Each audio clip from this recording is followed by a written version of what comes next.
Hello friends, welcome to my YouTube channel. तो पिछले video में हमने आपको बताया था कि इसके पहले मैंने आपको पहला अंश का 7वां अध्याय सुना चुका था। तो उसके बाद वो मैंने आपको दूसरा अंश का पहला अध्याय सुनाया था। तो इस वीडियो में हम आपको दूसरा अंश का दूसरा अध्याय सुनाने जा रहे हैं। सूत जी बोले, घोड़े से उतरकर सरोवर के पास जल लाने वाले मार्ग से मूंगों से शोभ्यमान कमलों की सुगंध से मस्त भौरों की गूंज से पूर्ण शोभ्यमान कमलों की सुगंध से मस्त भौरों की गूंज से पूर्ण साफ पारदर्शी स्फटिक की बनी हुई सीढ़ियों के चबूतरे पर कदम के वृक्ष के नए नए पत्तों से छन कर आती हुई सूरज की किरणों के बीच बैठे कल्कि भगवान ने सुख को पद्मावती के आश्रम में भेजा।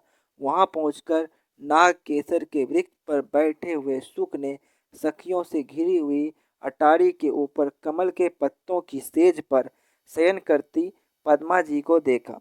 उसने देखा कि सांस की गर्मी से उनका कमल रूप मुख मलिन हो गया है और वह अपनी सखियों के दिए हुए चंदन की गंध से युक्त कमल को हाथ से हिला रही और दक्षिण दिशा से आया हुआ पराग युक्त पानी को धारण किए हुए रसपूर्ण प्रिय पवन तक भी पद्मावती के द्वारा निंदित सोने के सामने फीका पड़ रहा है। ऐसे ही समय करुणामय हृदय से सुख ने प्रिय वचन कहा। पद्मा जी को ढांढास बंधा गया। तब पद्मा जी ने कहा, आओ आओ, तुम्हारा कल्याण हो, तुम्हारा स्वागत है। सुख ने उत्तर दिया, सुबह मैं सकुशल हूँ। पद्मा जी ने कहा, हे सिख, तुम्हारे जाने पर अर्थात जब से तुम गए हो तब से मैं बहुत व्याकुल हूँ। उत्तर में सुख ने कहा, अब रसायन द्वारा तुम्हें शांति मिलाएगी। पद्मावती ने उत्तर दिया, मेरे लिए रसायन मिलना भी कठिन है। सुख बोले, हे शिव जी के शिष्या, तुम्हारे लिए रसायन सुलभ ही। यहाँ रसायन का अभिप्राय श्री कल की प्राप्ति रूपी औषधि है। पद्मा जी बोले, हे सुख, मुझे भाग्यहीन का मनोरथ किस तरह कहाँ सफल होगा। सुख ने उत्तर दिया, हे श्रेष्ठ दे, देवी, इसी स्थान पर मैं उन भगवान श्री कल्की जी को तालाब के किनारे बैठाकर यहाँ आया हूँ। इस प्रकार पद्मा जी और सुख की आपस में बातचीत हुई होने पर अपने मनोरथ को पूरा होने पर हर्ष पद्मा जी आदर पूर्वक सुख के मुख के समक्ष अपना मुख करके आंखों में आंखें डालकर उसे आनंद पूर्वक देखने लगे।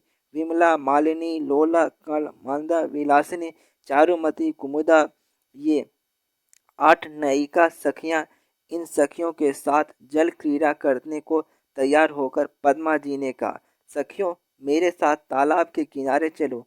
यह कर सुंदर वेश वाले सखियों से घिरी हुई पद्मा जी पालकी पर सवार होकर अपने अंतपुर से शीघ्र ही बाहर निकली, जिस प्रकार रुक्मणी भगवान श्री कृष्ण के दर्शन के लिए बाहर आई थी। पद्मा जी जिस रास्ते से चली, उस रास्ते के चौराहे पर अथवा दुकानों पर जो लोग थे वे पद्मा जी को देखते ही स्त्री बन जाएंगे, इस डर से चारों ओर जहाँ जिन को राह मिली उधर ही भाग गए। उन भागने वाले पुरुषों की स्त्रियां अपने अपने पुरुषों के निरापद रहने के लिए देव पूजा अनुष्ठान करने लगी। इस तरह रास्ता पुरुषों से खाली हो गया। पद मदमाती बलवती महिलाएं पालकी को ले चली। पद्मा जी सुख के कहने के अनुसार उस पालकी में बैठे उन सखियों से घिरी हुई वहां से चल दी। इसके बाद सारस और हंस आदि की मधुर ध्वनि से गूंजेमान खिले हुए कमल पराग से सुगंधित सरोवर के पानी में स्नान कर कुमुदनी फूल को खिलाने वाली चंद्रमा के उदय होने की आशा में वह चंद्रमुखी सुंदरियां घूमने लगी। इन सुंदरियों के कमल रूपी मुखों की सुगंध से भौरे अंधे हो गए और इसीलिए वे और खिल हुए कमलों को छोड़कर उनके कमल रूपी मुख पर बैठने लगे। सुंदरियां बार बार इन भौरों को उड़ाती हैं, पर वे उन मुखों में अत्यंत सुगंध पाकर उन्हें छोड़ती नहीं है। सरस हंसी मजाक बाजे तथा नाच के साथ में हाथ मिलाकर जल में क्रीड़ा करने व तैरने में मस्त सखियों के मन को पद्मा जी ने तथा पद्मा जी के मन को सखियों ने हर लिया। इसके बाद पद्मा जी की काम से व्याकुल मन में सुख के वचन पर विचार करती हुई सखियों सहित जल के बाहर निकलकर मूल्यवान आभूषण को पहनकर सुख द्वारा बताए हुए कदम वृक्ष के नीचे पहुंची।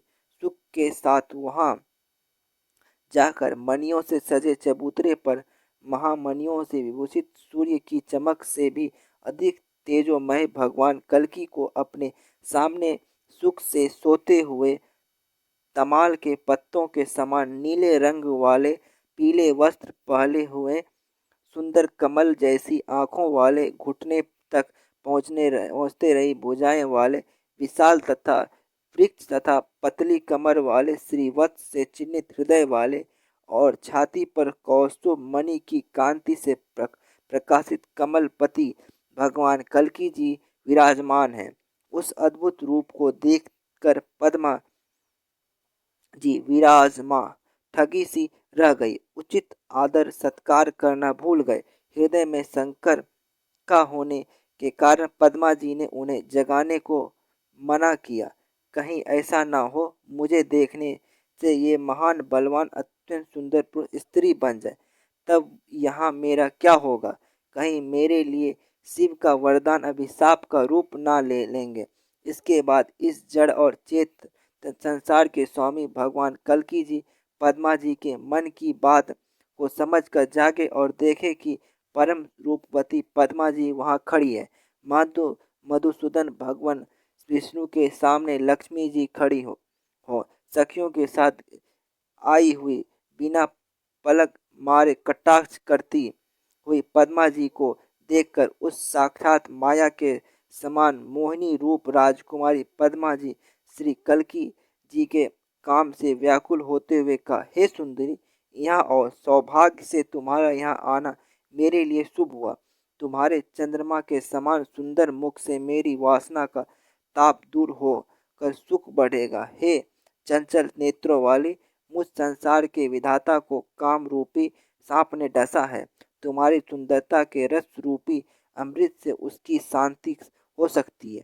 यह शांति बहुत पुण्य करके भी कठिनता से प्राप्त होती है। यह शांति तुम्हारा सहारा पाने वाले जीवन महावत जिस तरह मस्त हाथी के कुंभ पर अंकुश घूमता है, तुम्हारी ये सुंदर बड़ी बाहें श्रेष्ठ नाखूनों रूपे अंकुश द्वारा हृदय में स्थित कामदेव रूपी हाथी के कुंभ को छेद डालने वस्त्र के से ढके तुम्हारे ये दोनों गोस्तन कामदेव के चाबुक की भांति सिर उठा रहे हैं। मेरे प्रगाढ़ आलिंगन से अभिमान भंग और विनीत बनकर मुझे परम सुख देंगे। हे प्रिय, तुम्हारी कमर की वेदी के बीच के भाग की तरह पतली है। उस में 3 बल पड़े हुए हैं।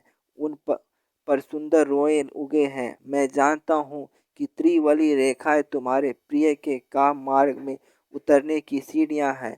हे रंभा के समान जंघा वाली पुलीन के समान तुम्हारे नितंब बिंब हमारे संभोग सुख को पूरा करें। हे पतली काया वाली चीने वस्त्र से ढके तुम्हारे नितंब मंडल पर कामदेव से मस्त हुए पुरुष के भोग की इच्छा पूरी हो जाती है। इस समय ये नितंब हमें संभोग की सुख प्रदान करें। मेरी निर्मल हृदय रूपी जल में कामदेव रूपी सांप के काटने से विष पैदा हो गया है, जिसकी शांति तुम्हारे अति सुंदर चरण कमल कर सकते हैं, जो उंगली रूपी पत्र से चिंतित और हंस के समान शब्द करने वाले घुंघरूओं से शोभ्यमान है। कली कुल का नाश करने वाले कल्कि जी के इस अमृत समान वचन को सुनकर उनके सत्पुरुष से हर्षित सखियों से घिरी हुई पद्मा जी को अत्यंत आनंद प्राप्त हुआ। पद्मा जी के समक्ष होने पर उनकी कामना करते हुए भी कल्कि जी का पुरुषत्व अक्षत रहा। अन्य पुरुषों राजाओं की भांति स्त्रीत्व में परिवर्तित नहीं हुआ। फिर मंत्र मुग्ध सी कलांत मन हुई पद्मा जी अपने कांत कल्कि जी के मन के खिन्न देखकर अपनी सखियों सहित गर्दन झुकाकर हाथों की अंजलि बांधकर धीरतापूर्वक अपने पति को प्रणाम कर कहने लगी। तो ये कथा यहीं पे समाप्त होती है। कल्कि पुराण का दूसरा अध्याय यहाँ पे समाप्त होती है, जो कि दूसरा अंश का दूसरा अध्याय। तो अगले वीडियो में हम आपको कल्कि पुराण का दूसरा अंश का तीसरा अध्याय सुनाएंगे। तो thanks for watching my videos.